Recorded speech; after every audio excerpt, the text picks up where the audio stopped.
Today I am reviewing the Barbarossa campaign, a game with the scary and daunting subtitle of You Alone and the Russian Front, 1941-1945.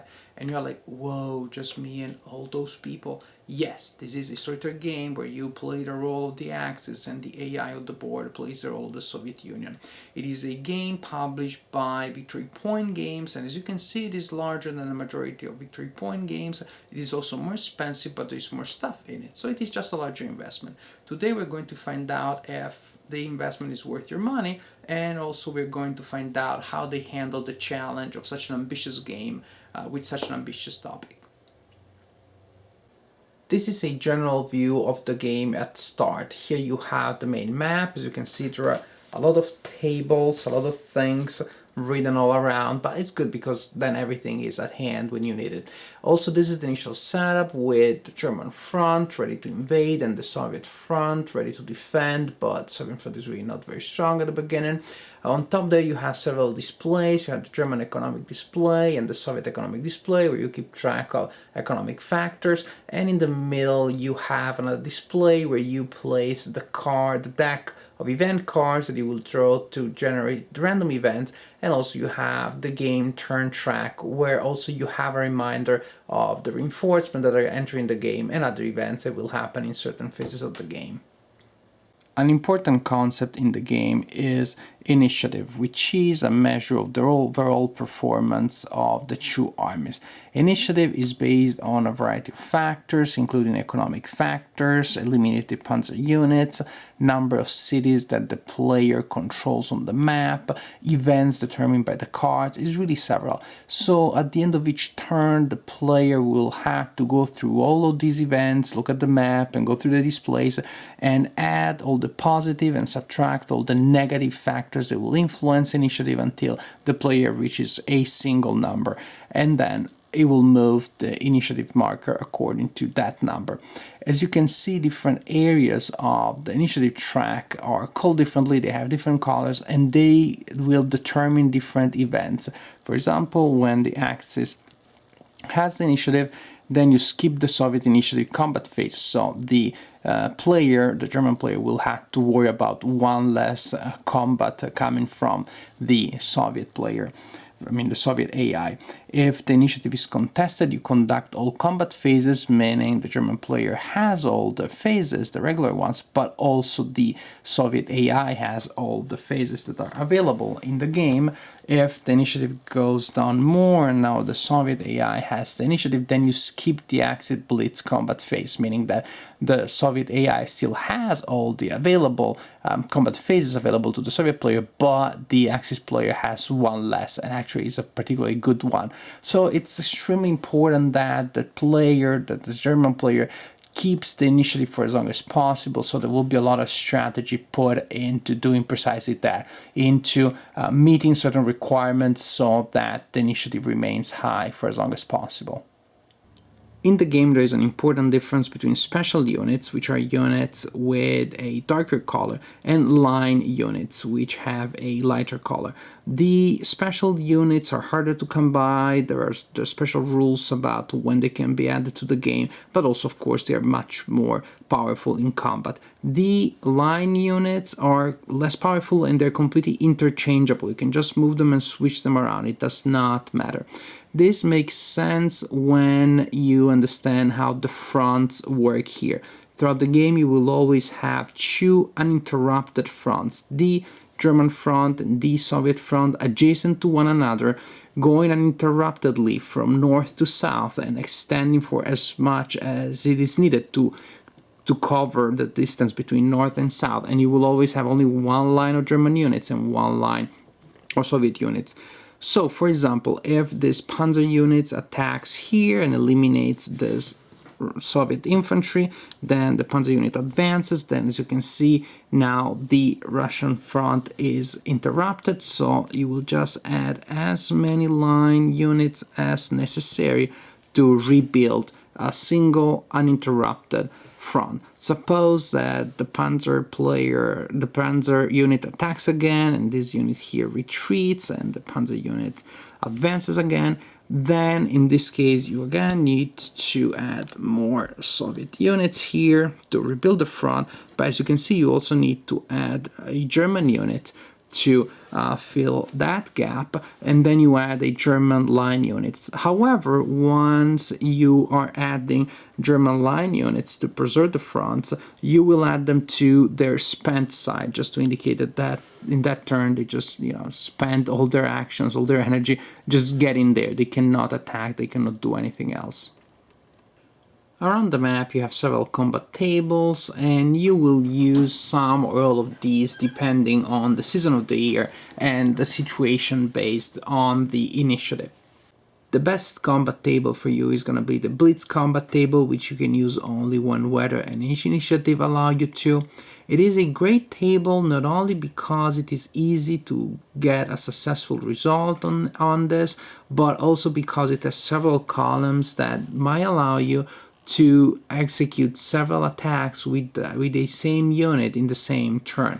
For example, if you are attacking with a blitzing unit and you obtain this result here, advance plus second, that means that that unit can launch a second attack during the same turn using the second column. And suppose you're very lucky, you get this as a result, then that same unit can launch a third attack during the same turn using the third column, which is really pretty good. Then you also have the regular combat table, which you can use much more often than the Blitz combat table. However, it is less great for you.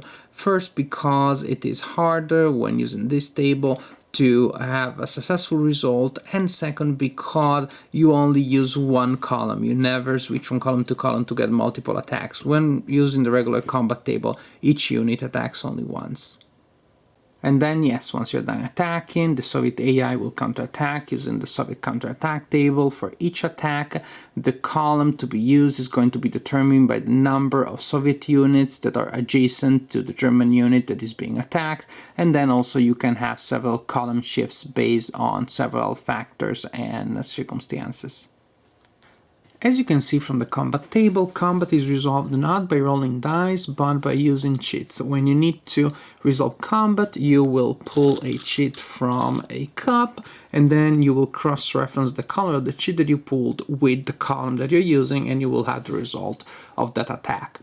Also, several chits have special symbols on them, and those symbols will give special effects. Basically, they will modify the result of that combat. And since these symbols have different meanings and give different modifiers when they appear on different tables, they do add several possible outcomes and more variability to the game.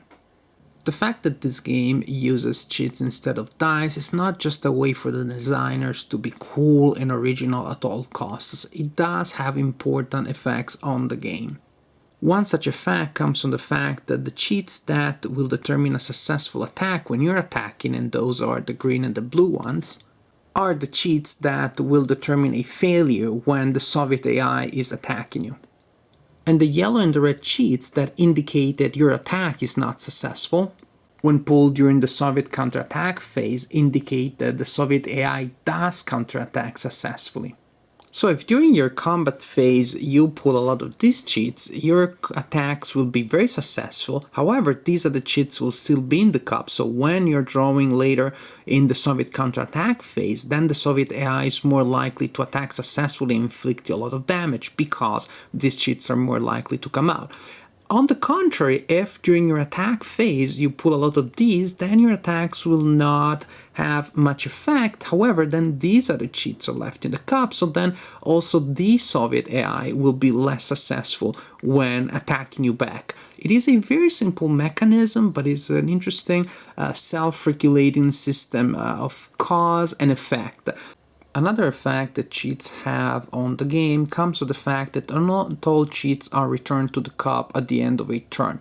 In fact, the cheats that have an X symbol on them, instead of being returned to the cup, will be placed in the X combat cheats holding box, also known as the X box. Yeah, I know.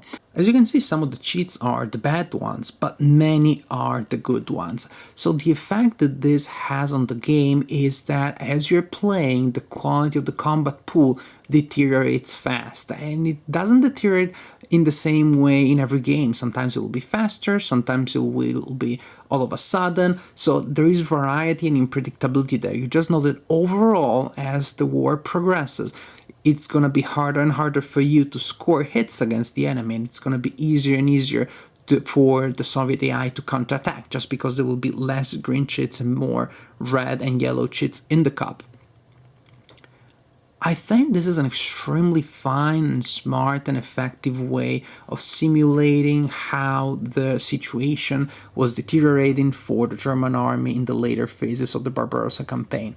And what is really interesting is that in a game with dice, you could do this by adding negative die roll modifiers or penalties of that sort, starting from certain turns, but then the player knows exactly when things start going bad. Here you do not know it exactly. First, because in certain games things will go bad in different ways, but also just because unless you compulsively count exactly the cheats, you just try to get a sense of where you are, and it's very easy to develop a sense of overconfidence. You're just there at the gate of Stalingrad and you're wondering why all of a sudden all my attacks are failing and the Russians really seem to be aggressive now. Well, then you realize that probably maybe you stretch yourself too much or you push too much when the situation was already bad.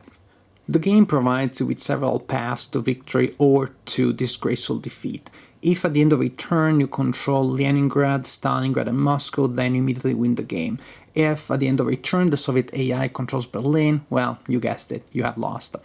Also, the fluctuations of the initiative marker will give you victory points or take away victory points from you. If victory points reach a certain number, then you win the game, but if you lose enough victory points, then you also lose the game. If none of these applies, then you play until you reach the 17th turn on the game turn track, and at that point there are several factors that you have to take into account that will give you victory points or take away victory points from you. You just do all the additions and subtractions until you get to calculate your level of victory or defeat. Playing the entire campaign game with potentially 17 turns can take quite a while, so it is nice that the game also comes with 3 scenarios that will allow you to set up and play shorter games in case you don't have time to play a longer one or you just don't feel like. It is just good to have the option. This is a design that has a lot of clever things to it. The combat chits, of course, but also many other elements I did not have time to cover in detail, like economic factors or event cards. All these events, they really come together well, and they also accommodate differently depending on your strategy. That means that the architecture, the grand architecture, the story more or less will be the same. You push forward, then something breaks, the Soviet AI starts pushing back. However, in this narrative grid that is more or less the same, and it's supposed to be, this is the Barbarossa campaign, what do you expect? In this narrative grid, you still have a vast array of what-ifs that you can create. The game will feel different and will give you different experiences of gameplay if you try different things, and or the random factors coming from the board will interact differently with you. So that is good. It is a game that clearly requires a little bit of commitment, because it is true that combat has this immediate resolution, pull the chit, look at the table, resolution, but you have a lot of chit pulling, a lot of combat to do each turn. First your units will attack, then you switch to the Russian front and all the Soviet units will attack, and some units will attack several times, especially when the fronts are very long. It takes a little bit. It is interesting. Resolution is fast-paced, but the overall combat is not that fast. It is not a type of commitment that will scare any war gamer, but I don't know, maybe the casual gamer might be a little discouraged by this, but I think that overall it is worth it. It is interesting to see what happens to those fronts, to see when one area of the front starts collapsing, and then you have to redistribute your forces throughout the front to try to delay disaster for as long as possible. It is just real fun, real interesting. A lot of things can happen. Personally, I enjoyed it. I think that if you enjoy solitaire games and or Eastern Front games, you may enjoy this one. So I suggest you give it a try.